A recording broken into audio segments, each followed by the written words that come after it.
तो हमारा पहला प्रश्न है, क्रिस्टलीय ठोस का उदाहरण कौन सा है? इसके 4 विकल्प हैं। ए रबर, बी कांच, सी नमक और डी प्लास्टिक। हाँ, तो इस सवाल का सटीक जवाब है विकल्प सी, यानी नमक। नमक। अब यहाँ मुझे थोड़ा रुकना होगा, क्योंकि देखिए बाहर से तो रबर या प्लास्टिक भी ठोस ही लगते हैं ना। हाँ, लगते तो है। वे कोई तरल तो है नहीं। हाँ, तो फिर विज्ञान के नजरिए से नमक में ऐसा क्या खास है जो उसे क्रिस्टलीय बनाता है? यहीं पर हमें चीजों को जरा माइक्रोस्कोपिक लेवल पर जाकर देखना होगा। अच्छा। हाँ, मतलब जब हम क्रिस्टलीय ठोस कहते हैं ना, तो हमारा मतलब उस पदार्थ के अंदर के कणों की व्यवस्था से होता है। मतलब परमाणुओं या आयनों की व्यवस्था? बिल्कुल। नमक में सोडियम और क्लोराइड के आयन एक बहुत ही सख्त, नियमित और दोहराए जाने वाले 3D पैटर्न में सजे होते हैं। ओहो। क्या है ना, प्रकृति को ऊर्जा बचाना बहुत पसंद है, और जब आयन इस तरह के एक परफेक्ट पैटर्न में लॉक होते हैं तो वो अपनी न्यूनतम ऊर्जा अवस्था में आ जाते हैं। Lowest energy state, right? हाँ, जो सबसे अधिक स्थिर होती है। जबकि दूसरी ओर रबर या प्लास्टिक में ये कण लंबी चेन्स में होते हैं जो आपस में बस उलझे रहते हैं, बिना किसी फिक्स पैटर्न के। तो अगर प्रकृति को ये नियमित पैटर्न इतना ही पसंद है, तो फिर प्लास्टिक और रबर जैसे बिना पैटर्न वाले ठोस वजूद में ही क्यों आते हैं? बहुत बढ़िया सवाल है। और इसी विरोधाभास को हमारा दूसरा प्रश्न उठाता है। तो प्रश्न 2 है, अमॉर्फस ठोस की विशेषता क्या है? ठीक है। विकल्प सुनिए। ए नियमित ज्यामितीय आकार, बी निश्चित गलनांक, सी अनियमित संरचना या डी उच्च घनत्व। या विकल्प सी बिल्कुल सही है, अनियमित संरचना। अच्छा। और आपने जो शानदार सवाल पूछा था ना, उसका जवाब असल में थर्मोडायनामिक्स और चीजों के ठंडे होने की स्पीड में छिपा है। ठंडे होने की स्पीड थोड़ा और विस्तार से समझाएं। देखिए, अमॉर्फस शब्द ग्रीक भाषा से आया है, जिसका मतलब भी होता है बिना किसी आकार के। जब कोई पदार्थ पिघली हुई अवस्था से ठोस बनता है, तो परमाणुओं को अपनी सही और नियमित जगह पर जाने के लिए थोड़ा समय चाहिए होता है। लॉजिकल है। लेकिन अगर पदार्थ बहुत तेजी से ठंडा हो जाए ना, तो परमाणु जहां होते हैं वहीं फ्रीज हो जाते हैं। अरे वाह। हाँ, उन्हें एक परफेक्ट क्रिस्टल बनाने का वक्त ही नहीं मिलता। कांच, रबर और प्लास्टिक इसके बेहतरीन उदाहरण हैं। मतलब जल्दबाजी में जम जाते हैं। बिल्कुल। और क्योंकि इनकी संरचना अनियमित होती है, इसलिए इनका कोई एक निश्चित गलनांक या मेल्टिंग पॉइंट नहीं होता। ये एक तापमान सीमा के भीतर बस धीरे धीरे नरम पड़ते हैं। ये तो बहुत ही लॉजिकल है। समय की कमी के कारण वे अव्यवस्थित ही जम जाते हैं। चलिए, अब बढ़ते हैं अवस्थाओं के बुनियादी फर्क पर। हाँ, बताइए। तो प्रश्न 3 है, किस अवस्था में कणों के बीच आकर्षण बल सबसे अधिक होता है? इसके विकल्प हैं ए गैस, बी द्रव, सी ठोस और डी प्लाज्मा। इसमें तो कोई शक ही नहीं है कि उत्तर सी यानी ठोस है। लेकिन यहाँ मैं एक बात पूछना चाहूंगा। जी, पूछिए। हम सब जानते हैं कि ठोस बहते नहीं है, वे अपनी जगह पर टिके रहते हैं। जी। लेकिन आणविक स्तर पर ऐसा क्या है जो इन्हें इतना जिद्दी बनाता है? गैस के कण भी तो वही होते हैं, फिर वे उड़ जाते हैं। असल में ये पूरा खेल 2 विरोधी ताकतों के बीच की जंग है। जंग? कैसी जंग? एक तरफ है इंटरमॉलिक्यूलर फोर्स जो कणों को पास खींचता है, और दूसरी तरफ है थर्मल एनर्जी जो कणों को दूर धकेलती है। अच्छा, तो गैसों में क्या होता है? गैसों में थर्मल एनर्जी इतनी ज्यादा होती है कि वो इस आकर्षण बल को आसानी से हरा देती है। समझ गया।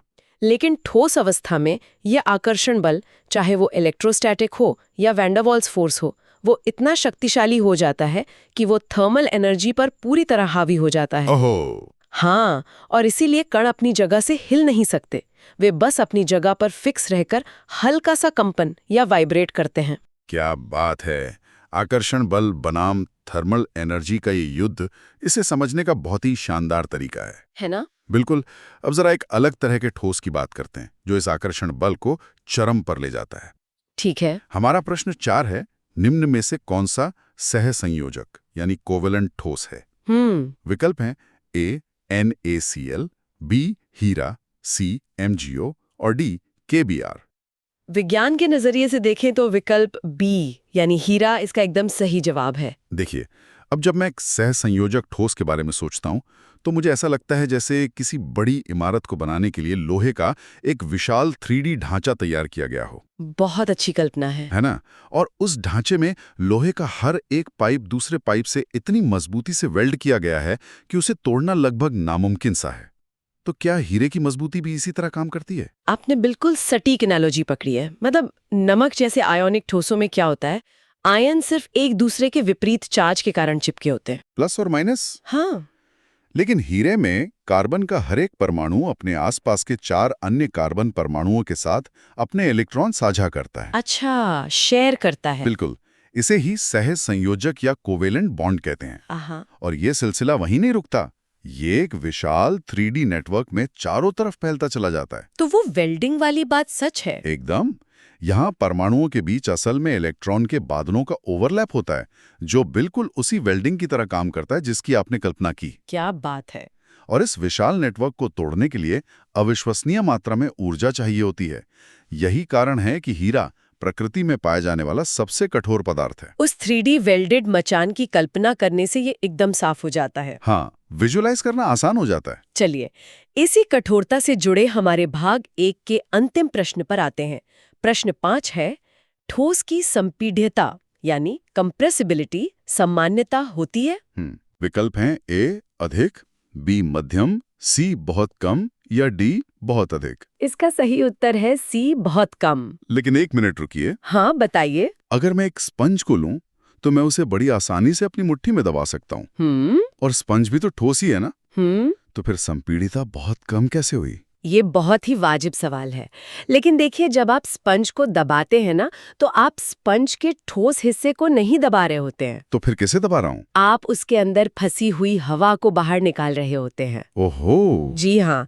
यहाँ जो सबसे आकर्षक बात है वो ये है कि शुद्ध ठोस पदार्थों में परमाणु या आयन पहले से ही एक दूसरे के इतने करीब होते हैं कि उनके इलेक्ट्रॉन के बादल एक दूसरे को छू रहे होते हैं। अच्छा। और क्वांटम मैकेनिक्स का एक नियम है, पाउली एक्सक्लूशन प्रिंसिपल, जो कहता है कि आप इलेक्ट्रॉनों को एक ही जगह पर नहीं ठूस सकते। मतलब जगह फिक्स है। हाँ, तो जब आप किसी ठोस को दबाने की कोशिश करते हैं तो वे इलेक्ट्रॉन क्लाउड एक दूसरे को बहुत भयानक तरीके से वापस धकेलते हैं, यानी रिपेल करते हैं। अरे बाप रे। इसीलिए ठोस पदार्थों की असली संपीड्यता नगण्य होती है। ये वाकई में एक आहा मोमेंट है मेरे लिए।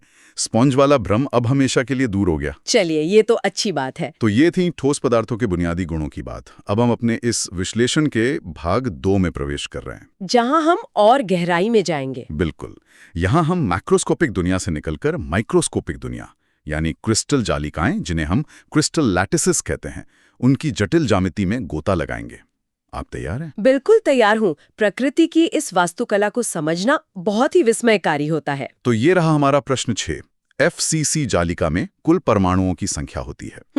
विकल्प हैं A2, B4, C6 और D8। यहाँ विकल्प B सही है, कुल 4 परमाणु। देखिए, इसे विजुअलाइज करना थोड़ा सा ट्रिकी हो सकता है। हाँ, थोड़ा सा। FCC यानी फेस सेंटर्ड क्यूबिक। अगर हम एक घन या क्यूब की कल्पना करें तो उसके कोने 8 होते हैं और फलक या चेहरे 6 होते हैं। सही कहा। तो 8 और 6 मिलाकर 14 होने चाहिए ना? फिर ये 4 का गणित कैसे काम करता है? क्या ये किसी तरह का कॉस्ट शेयरिंग मॉडल है? कॉस्ट शेयरिंग मॉडल कहना इसे बिल्कुल सही तरीके से परिभाषित करता है। अच्छा। हाँ, क्योंकि एक क्रिस्टल कोई अकेला घन नहीं होता, वो करोड़ों घनों का एक पूरा शहर होता है जो एक दूसरे से चिपके होते हैं। तो जब कोई परमाणु घन के कोने पर बैठता है तो वो अकेला उस घन का नहीं होता, वो 8 अलग अलग घनों के बीच साझा हो रहा होता है। 8 घनों में? हाँ, तो उस एक घन के हिस्से में उसका सिर्फ 1/8 भाग ही आता है। इसलिए 8 कोनों का मिलाकर कुल योगदान हुआ सिर्फ एक पूरा परमाणु। समझ गया। और वो जो फलक या चेहरों पर परमाणु होते हैं, उनका क्या? जो परमाणु घन के चेहरे के ठीक बीच में होता है ना, वो सिर्फ 2 घनों के बीच साझा होता है, आधा इधर आधा उधर। ठीक है। तो चूंकि 6 फलक हैं तो उनका आधा आधा हिस्सा मिलकर 3 पूरे परमाणु बनाते हैं। गणित एकदम साफ है। हाँ, 1 कोने वाला और 3 फलक वाले, कुल मिलाकर हो गए 4 परमाणु प्रति यूनिट सेल।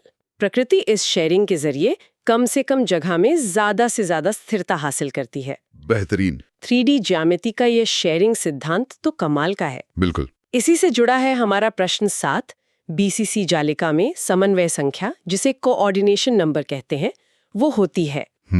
विकल्प है A 6, B 8, C 12 और D 4। इसका सही उत्तर है B यानी 8। अब ये बताइए कि ये बीसीसी और समन्वय संख्या का क्या चक्कर है और प्रकृति एफसीसी की जगह बीसीसी का चुनाव कब करती है? देखिए, बीसीसी का मतलब है बॉडी सेंटर्ड क्यूबिक।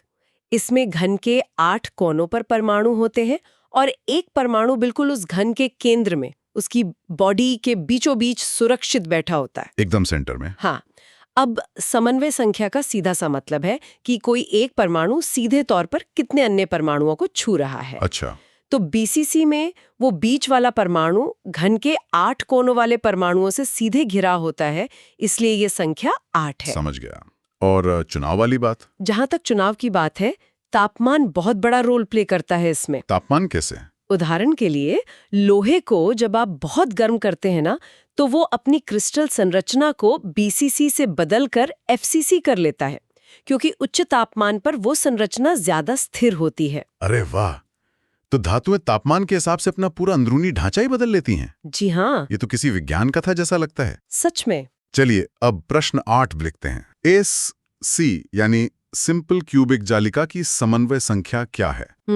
इसके 4 विकल्प हैं, A 12, B 8, C 6 और D 4। यहाँ विकल्प C सही है, समन्वय संख्या 6। SC यानी सिंपल क्यूबिक, इसका नाम तो बहुत ही साधारण लगता है। हाँ, नाम तो साधारण है। तो अगर ये इतना ही सिंपल है, तो क्या हर चीज को ऐसा ही नहीं होना चाहिए? असल में नाम जितना साधारण है ना, प्रकृति में ये उतना ही दुर्लभ है। दुर्लभ? ऐसा क्यों? क्योंकि सिंपल क्यूबिक में परमाणु केवल घन के 8 कोनों पर होते हैं।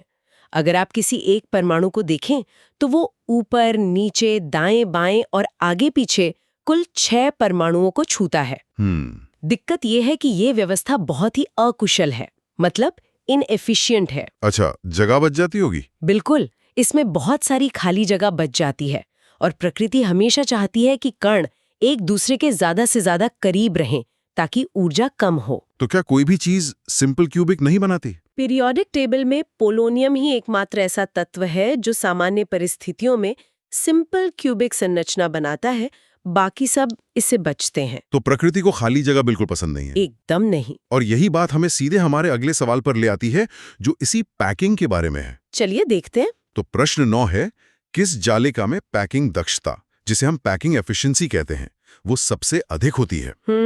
विकल्प हैं A SC, B BCC, C FCC और D प्रिमिटिव। यहाँ बाजी मारता है विकल्प C FCC जालिका। पैकिंग दक्षता मतलब, अगर मैं इसे इस तरह से सोचूं। हाँ, बताइए। मान लीजिए मेरे पास एक बड़ा सा खाली डब्बा है और मुझे उसमें बहुत सारे गोल संतरे पैक करने हैं। ठीक है।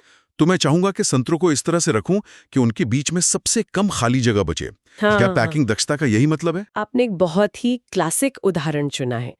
दरअसल 1600 के दशक में महान खगोल शास्त्री जोहान्स केपलर ने भी तोपों के गोलों को देखकर यही सवाल उठाया था कि इन्हें पैक करने का सबसे घना तरीका क्या हो सकता है। अरे वाह! पैकिंग दक्षता यही मापती है कि परमाणुओं ने कुल जगह का कितना प्रतिशत हिस्सा घेर रखा है। तो एफसीसी में कितना होता है? एफसीसी संरचना में परमाणु इस तरह से व्यवस्थित होते हैं कि वे डिब्बे की कुल जगह का लगभग 74% हिस्सा घेर लेते हैं। 74%? और सिंपल क्यूबिक में? उसमें ये सिर्फ 52% होता है। काफी कम है। हाँ, आपके संतरों वाले उदाहरण में एफसीसी वो तरीका है जहां आप पहली परत के संतरों के बीच जो खाली गड्ढे बनते हैं ना, ठीक उनके ऊपर दूसरी परत के संतरे फंसा कर रखते हैं। ओहो! इससे एक बहुत ही टाइट पैकिंग बनती है। संतरों के बीच के गड्ढों में संतरे फंसाना, ये बहुत ही शानदार विजुअल है। हाँ, समझने में आसानी होती है। अब हम जालिकाओं के इस भाग के अंतिम प्रश्न पर आ गए हैं, जो हमारे पहले प्रश्न के सफर को पूरा करता है। चलिए। प्रश्न 10 है, NaCl किस प्रकार की जालिका बनाता है? विकल्प हैं A SC, B BCC, C FCC या D HCP। सही उत्तर है C यानी FCC। तो जो नमक हम रोज खाते हैं वो उसी संतरों वाली 74% सबसे टाइट पैकिंग का पालन करता है। बिल्कुल करता है। लेकिन नमक में तो सोडियम और क्लोरीन दो अलग अलग चीजें होती है ना, फिर कैसे? बिल्कुल सही पकड़ा आपने। और यहीं पर प्रकृति की असली कारीगरी दिखती है। वो कैसे? देखिए, क्लोरीन के आयन आकार में बड़े होते हैं। उन्हें आप संतरे मान लीजिए। ठीक है।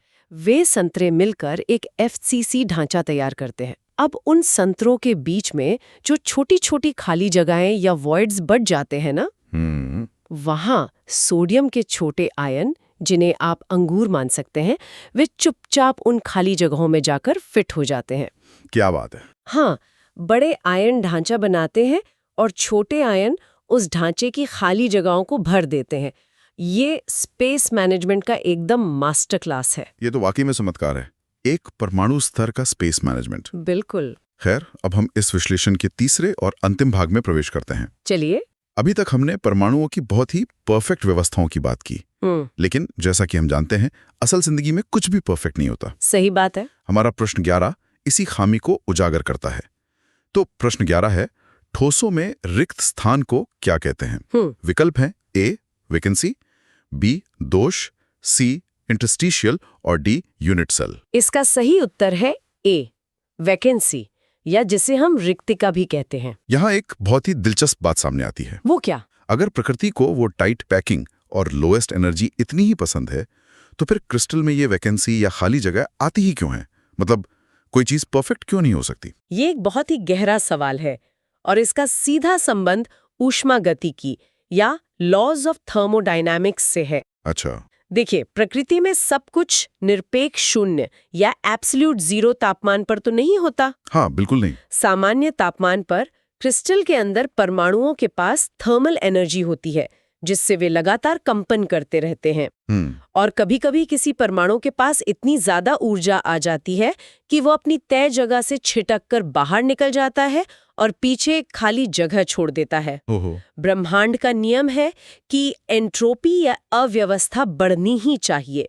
इसलिए थर्मोडायनामिक्स के हिसाब से किसी भी क्रिस्टल का 100% परफेक्ट होना असंभव है। कुछ खाली कुर्सियां तो रहेंगी ही। यानी अव्यवस्था या एंट्रोपी होना तय है। एकदम तय है। चलिए इस अव्यवस्था को और गहराई से समझते हैं। प्रश्न 12 है, शॉटकी दोष या शॉटकी डिफेक्ट किस प्रकार के ठोस में पाया जाता है? विकल्प है ए सहसंयोजक, बी धात्विक, सी आयोनिक और डी अमॉर्फस। सही विकल्प है सी आयनिक ठोस। ये शॉटकी दोष क्या है और ये आयनिक ठोस में ही क्यों होता है? मैं समझाती हूँ। आयनिक ठोस जैसे कि हमारा नमक, वो धनात्मक और ऋणात्मक आयनों के संतुलन से बनते हैं। पॉजिटिव और नेगेटिव? हाँ। अब मान लीजिए उसी थर्मल एनर्जी के कारण एक सोडियम यानी पॉजिटिव आयन अपनी जगह से गायब हो गया। ठीक है। अब क्रिस्टल का इलेक्ट्रिक चार्ज तो बिगड़ जाएगा ना। इसे संतुलित करने के लिए उसी वक्त एक क्लोराइड यानी नेगेटिव आयन को भी अपनी जगह छोड़नी पड़ती है। अच्छा। तो शॉटकी दोष तब होता है जब क्रिस्टल से जोड़े में, मतलब पैर में, पॉजिटिव और नेगेटिव आयन गायब हो जाते हैं। अरे वाह, तो ये ऐसा है जैसे किसी डांस फ्लोर से एक लड़का और एक लड़की दोनों एक साथ गायब हो जाएं, ताकि फ्लोर का जेंडर बैलेंस ना बिगड़े। हाँ, बिल्कुल सही एनालॉजी है। लेकिन एक बात बताइए, इससे क्रिस्टल के वजन पर तो असर पड़ता होगा ना? नहीं, वॉल्यूम तो वही रहता है, लेकिन उसका द्रव्यमान कम हो जाता है। तो घनत्व भी कम होगा? जी हाँ, नतीजतन ठोस का घनत्व घट जाता है। बहुत ही तार्किक। अब एक और मशहूर दोष की बात करते हैं। चलिए। प्रश्न 13 है, फ्रैंकल दोष का उदाहरण है। विकल्प सुनिए, ए NaCl, बी AgCl, सी CsCl या डी KCl। अगर आप विकल्प बी यानी AgCl सोच रहे थे तो आप बिल्कुल सही हैं। तो ये फ्रैंकल दोष शॉटकी दोष से अलग कैसे है? क्या इसमें डांस फ्लोर का बैलेंस नहीं बिगड़ता? अगर हम इसे बड़ी तस्वीर से जोड़कर देखें ना, तो फ्रैंकल दोष का तरीका थोड़ा अलग है। कैसे? इसमें कोई आयन क्रिस्टल छोड़कर बाहर नहीं जाता। इसके बजाय कोई एक छोटा आयन, आमतौर पर पॉजिटिव आयन, अपनी मूल जगह से खिसककर किन्हीं दूसरे बड़े परमाणुओं के बीच की खाली जगह में जाकर बैठ जाता है। उस खाली जगह को क्या कहते हैं? उसे इंटरस्टिशियल साइट कहते हैं। AgCl यानी सिल्वर क्लोराइड इसका बेहतरीन उदाहरण है। क्यों? क्योंकि सिल्वर का आयन क्लोराइड के आयन की तुलना में आकार में बहुत छोटा होता है, इसलिए वो आसानी से बीच की दरारों में खिसक सकता है। यानी वो दर्शक सिनेमा हॉल से बाहर नहीं गया है, बस अपनी सीट छोड़कर सीढ़ियों पर जाकर बैठ गया है। एकदम परफेक्ट एनालॉजी। और क्योंकि वो व्यक्ति हॉल के अंदर ही है, इसलिए इस दोष में क्रिस्टल का कुल घनत्व बिल्कुल नहीं बदलता। क्या बात है, बहुत ही सफाई से समझाया आपने। शुक्रिया। अब देखते हैं कि इन सब बातों का बिजली से क्या संबंध है। प्रश्न 14 है, ठोसों में विद्युत चालकता का कारण क्या है? विकल्प हैं ए मुक्त इलेक्ट्रॉन, बी आयन की गति, सी प्रोटॉन और डी न्यूट्रॉन। यहाँ विकल्प ए एकदम सही जवाब है, मुक्त इलेक्ट्रॉन्स या फ्री इलेक्ट्रॉन्स। हम जानते हैं कि तांबे जैसी धातुएं बिजली की शानदार सुचालक होती हैं। बिल्कुल होती हैं। तो क्या ये इन्हीं मुक्त इलेक्ट्रॉनों का कमाल है? और अगर हाँ, तो फिर लकड़ी या प्लास्टिक में ऐसा क्यों नहीं होता? इसका जवाब धातुओं के अंदर मौजूद इलेक्ट्रॉनों के समुद्र, जिसे इलेक्ट्रॉन सी मॉडल कहते हैं, उसमें छिपा है। समुद्र? हाँ, धातुओं के परमाणुओं की बाहरी कक्षा के इलेक्ट्रॉन अपने नाभिक से बहुत ढीले बंधे होते हैं। अच्छा। वे इतने आजाद होते हैं कि वे अपने परमाणुओं को छोड़कर पूरे क्रिस्टल ढांचे के अंदर कहीं भी घूम सकते हैं, बिल्कुल वैसे जैसे एक बड़े से मैदान में आवारा बादल घूम रहे हों। ये तो बहुत ही विजुअल है। तो जब आप धातु के तार के दोनों सिरों पर बैटरी का वोल्टेज लगाते हैं, तो ये सारे मुक्त इलेक्ट्रॉन एक ही दिशा में भागने लगते हैं। ओहो। और इलेक्ट्रॉनों के इसी बहाव को हम विद्युत धारा या इलेक्ट्रिक करंट कहते हैं। लकड़ी या प्लास्टिक में ये इलेक्ट्रॉन मजबूती से बंधे होते हैं, इसलिए वे बह नहीं सकते। ये तो बहुत साफ है। अब हम आ पहुंचे हैं अपने आज के सफर के अंतिम प्रश्न पर। चलिए देखते हैं आखिरी सवाल क्या है। प्रश्न 15 है, अमॉर्फस ठोस को क्या कहा जाता है? विकल्प हैं ए वास्तविक ठोस, बी अति ठोस, सी छद्म ठोस और डी आयनिक ठोस। इस आखिरी सवाल का सही उत्तर है सी, छद्म ठोस, यानी सूडो सॉलिड। तो आखिर इस सब का क्या मतलब है? हम जिन्हें ठोस मान रहे थे वो सच्चे ठोस ही नहीं है? विज्ञान के हिसाब से तो नहीं। यहाँ मैं एक बात पूछना चाहूंगा। मैंने अक्सर सुना है कि पुरानी हवेलियों या महलों की खिड़कियों का कांच नीचे की तरफ मोटा होता है, क्योंकि कहते हैं कि कांच एक अतिशीतित द्रव या सुपर कूल्ड लिक्विड है और वो गुरुत्वाकर्षण के कारण धीरे धीरे नीचे बहता है। क्या यह सच है या सिर्फ एक मिथक है? मैं बताती हूँ, ये विज्ञान के जगत का एक बहुत ही लोकप्रिय मिथक है। क्या सच में? मिथक है। जी हाँ, कांच छद्म ठोस या अमॉर्फस जरूर है, क्योंकि उसमें क्रिस्टल जैसी नियमित संरचना नहीं होती। ठीक है, उसकी आंतरिक संरचना तरल पदार्थों जैसी ही बेतरतीब होती है, लेकिन कमरे के तापमान पर कांच के बहने की गति इतनी अविश्वसनीय रूप से धीमी है कि उसे नीचे मोटा होने में अरबों साल लग जाएंगे। अरे रे बाप रे, फिर वो खिड़कियां नीचे से मोटी क्यों होती है? पुरानी खिड़कियों का कांच नीचे मोटा इसलिए होता है क्योंकि सैकड़ों साल पहले कांच बनाने की तकनीक इतनी अच्छी नहीं थी। कारीगर जब खिड़की लगाते थे तो वे कांच के मोटे हिस्से को स्थिरता के लिए बस नीचे की तरफ रख देते थे। अच्छा, तो ये कारीगरी थी, विज्ञान का बहना नहीं। बिल्कुल, लेकिन तकनीकी रूप से छद्म ठोस नाम बिल्कुल सही है, क्योंकि थर्मोडायनामिक्स के नजरिए से वे सच्चे क्रिस्टल नहीं हैं, वे बस जमे हुए तरल हैं। ये तथ्य तो मेरे लिए एक बड़ा रहस्योद्घाटन है। हाँ, अक्सर लोगों को ये जानकर हैरानी होती है। तो हमारे श्रोताओं, आज हमने 15 प्रश्नों के सफर में ठोस अवस्था की गहराइयों को नापा। हमने शुरुआत की नमक की उस लोएस्ट एनर्जी वाली नियमित संरचना और रबर की अनियमितता से। बिल्कुल। हमने समझा कि कैसे थर्मल एनर्जी और आकर्षण बल का युद्ध ये तय करता है कि कोई चीज ठोस होगी या गैस। फिर हमने FCC, BCC और SC जैसी जटिल जालिकाओं को समझा। और हमने संतरों की पैकिंग के जरिए देखा कि कैसे प्रकृति कम से कम जगह में ज्यादा से ज्यादा एटम्स फिट करती है। एकदम सही। और हमने ये भी देखा कि पूर्णता या परफेक्शन केवल एक आदर्श है।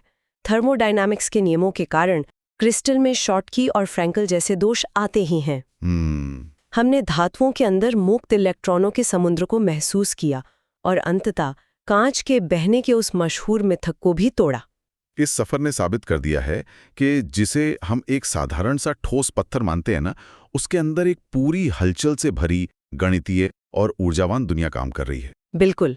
और इसी बात से जुड़ा एक गहरा विचार मैं आज यहाँ छोड़ना चाहूंगी। जी बताइए। हमने इस चर्चा के अंतिम भाग में देखा कि क्रिस्टल में दोष या वैकेंसी मौजूद होती हैं, परमाणु अपनी जगह से गायब हो जाते हैं। हाँ, हमने शॉटकी और फ्रेंकेल दोष में यही देखा। आमतौर पर हम दोष या इम्परफेक्शन को एक बुरी चीज मानते हैं, लेकिन क्या आपको पता है कि हमारे मोबाइल फोन, कंप्यूटर और आर्टिफिशियल इंटेलिजेंस को चलाने वाले विशाल सर्वर ये सब काम ही नहीं कर पाते अगर क्रिस्टल पूरी तरह से परफेक्ट होते? हैं? ऐसा क्यों? क्योंकि हमारी पूरी डिजिटल क्रांति जिन सेमीकंडक्टर चिप्स पर टिकी है ना, वे सिलिकॉन के क्रिस्टलों से बनते हैं। अच्छा। और वैज्ञानिक जानबूझकर उन 100% शुद्ध सिलिकॉन क्रिस्टलों में दोष या अशुद्धियां मिलाते हैं, जिसे डोपिंग कहा जाता है। जानबूझकर अशुद्धियां मिलाते हैं? हाँ, अगर सिलिकॉन का क्रिस्टल एकदम परफेक्ट हो तो वो एक इंसुलेटर बन जाता है, वो काम ही नहीं करेगा। अरे वाह। वे अशुद्धियां, वे अतिरिक्त इलेक्ट्रॉन और वैकेंसीज ही हैं जो उन माइक्रोचिप्स को करंट को कंट्रोल करने, गणना करने और लॉजिक गेट्स बनाने की ताकत देते हैं। ये तो बहुत ही कमाल की बात है। तो अगली बार जब आप दुनिया में कुछ अपूर्ण या इम्परफेक्ट देखें तो सोचिएगा, क्या विज्ञान में कभी-कभी अपूर्णता ही प्रगति का सबसे बड़ा इंजन नहीं है? क्या विज्ञान में कभी-कभी अपूर्णता ही प्रगति का सबसे बड़ा इंजन है? ये एक ऐसा विचार है जो निश्चित रूप से हमारे नजरिए को पूरी तरह बदल देता है। मुझे भी यही लगता है। इसी शानदार सवाल के साथ हमारे आज के इस गहन विश्लेषण का हम यहीं समापन करते हैं। मुझे उम्मीद है कि आप सभी सुनने वालों ने हर एक सवाल के पीछे की क्यों और कैसे को एंजॉय किया होगा। अगली बार फिर मिलेंगे एक नए विषय और नई जानकारियों के साथ। सुनते रहिए, सीखते रहिए।